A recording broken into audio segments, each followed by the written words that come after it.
अभी अभी की सबसे बड़ी खुशखबरी निकल के सामने आ रही है बैरिस्टर असदुद्दीन ओवैसी साहब के चाहने वालों के लिए। जी हां दोस्तों, ये अब तक की सबसे बड़ी खबर है। यानी बिहार विधानसभा चुनाव का जो रिजल्ट है वो आ चुका है और तमाम ही हिंदू, मुसलमान, सिख, ईसाई सभी की नजरें बनी हुई थी बिहार इलेक्शन के ऊपर कि आखिर किसकी सरकार बनने जा रही है। तो दोस्तों, पूरे तरीके से रिजल्ट सामने आ चुका है कि आखिर किसकी सरकार बनी है और किस किस ने यकीनन वोट हासिल किए हैं, किस किस ने कितने सीटें हासिल की हैं, वो सारी बातें बताने वाला हूं। खास तौर से जो भी असदुद्दीन ओवैसी साहब के चाहने वाले हैं वो इस वीडियो को जरूर आखिर तक देखिएगा, क्योंकि आप सभी के लिए सबसे बड़ी खुशखबरी है। जी हां दोस्तों, हम सभी इस बात को जानते हैं कि यकीनन बैरिस्टर असदुद्दीन ओवैसी साहब ने बड़ी कोशिशें की हैं हमेशा से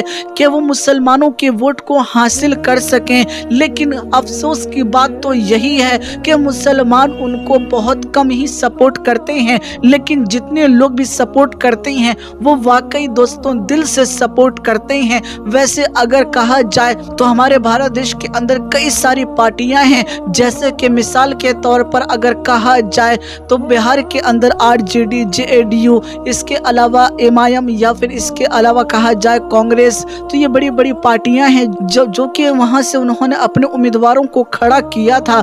ऐसे वक्त में दोस्तों लोगों को पहले ही अंदाजा था कि किसकी सरकार बनेगी, लेकिन दोस्तों जब रिजल्ट सामने आया तो उसमें काफी ज्यादा चौंका देने वाले मामले सामने आए। जी हाँ दोस्तों, शायद किसी ने ये गुमान नहीं किया था कि शायद इस तरह का भी रिजल्ट सामने आ सकता है। यानी दोस्तों आप जानते ही हैं कि भारत देश के अंदर अगर बड़ी पार्टियों में किसी पार्टी का शुमार होता है या तो बीजेपी या फिर दोस्तों हम जानते हैं कि कांग्रेस पार्टी का शुमार होता है। लेकिन हैरान करने वाली बात दोस्तों ये है कि इस बिहार इलेक्शन के मौके पर कांग्रेस पार्टी को सिर्फ और सिर्फ जी हाँ दोस्तों 4 सीटें करीब करीब मिलती हुई नजर आई हैं, जो कि काफी ज्यादा हैरान कुन बात है। वहीं दोस्तों बैरिस्टर असदुद्दीन ओवैसी साहब के चाहने वालों के लिए वाकई ये एक अच्छी खबर सामने आई है।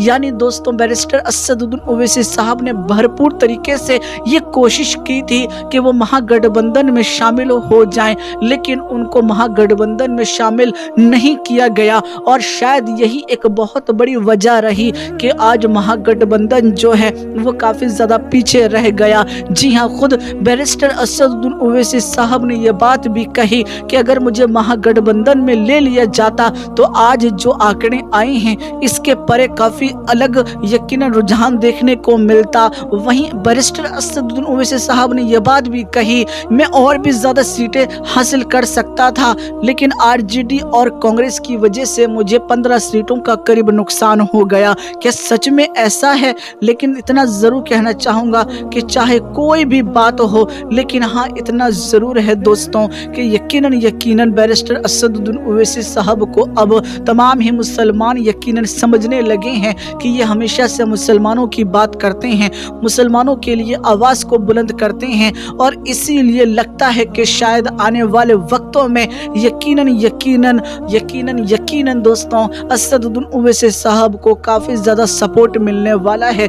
बात यह भी है कि अब भी बहुत से लोग ये समझ नहीं पाए हैं कि वो किन को सपोर्ट करना चाहते हैं, कौन उनके लिए सही है। यानी दोस्तों उनका जहां मन करता है यकीनन दोस्तों वहां वो वोट दे देते हैं। खास तौर से मुसलमानों में ये चीज देखने को मिल रही है कि मुसलमान कुछ नहीं देखते, बस वो वोट देने से मतलब रखते हैं। वो ये नहीं देख रहे कि किसे हम वोट दें जो हमारे लिए काम करे। दोस्तों ऐसे वक्त में बहुत से मुसलमानों ने समझदारी से काम लेते हुए एमआईएम को वोट दिया और यकीनन उसका अच्छा खासा रिजल्ट भी हमें देखने को मिला है। वाकई दोस्तों ये काफी ज्यादा हैरान कुन मामला सामने आया है कि कांग्रेस से भी अच्छा प्रदर्शन जो है वो एमआईएम की पार्टी ने सीमांचल में करके दिखा दिया है। यूं तो उम्मीद थी कि शायद इससे भी ज्यादा अच्छे रिजल्ट सामने आते, अगर सच में मुसलमान एक हो करके एमआईएम को सपोर्ट करते तो आज दोस्तों आंकड़ा कुछ और ही देखने को मिलता।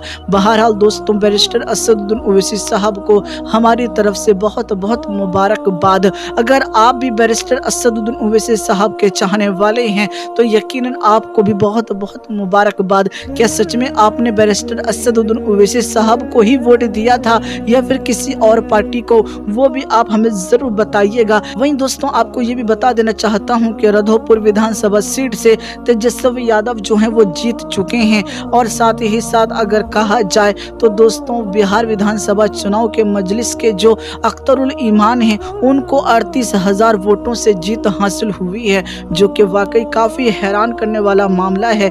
इसके अलावा और भी बड़े बड़े नेता जो हैं जो कि इमाम के हैं, उन्होंने काफ़ी अच्छे वोटों के साथ जीत हासिल की है। साथ ही साथ अगर बात की जाए तो बिहार चुनाव में तेज प्रताप को करारी हार देखने को मिली है। यानी दोस्तों उम्मीद तो ये भी लग रही थी कि तेज प्रताप यादव को यकीनन जीत मिल सकती है, लेकिन फिलहाल उनको काफ़ी ज़्यादा नुकसान देखने को मिला है। साथ ही साथ दोस्तों बिहार चुनाव में खाता भी ना खोल सकी प्रशांत किशोर की जन स्वराज पार्टी। वाकई ये अपने आप में हैरान करने वाली बात सामने आई है।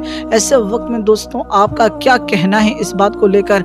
जी हाँ, आप हमें ज़रूर बताइएगा। और अगर आप अब भी ना समझे तो यकीनन अब समझने की ज़रूरत है कि कौन है आपके लिए जो आपके लिए आवाज़ को उठा रहा है, कौन आपकी हक की बात को करता है। सच बात तो ये भी है कि जब बात की जाती है कि देश में कोई आवाज़ नहीं उठा रहा, तो सबसे पहले अगर किसी को बोला जाता है तो वो असदुद्दीन ओवैसी साहब ही हैं कि वाकई अगर कोई आवाज़ नहीं उठा रहा तो ये आवाज़ उठा रही हैं।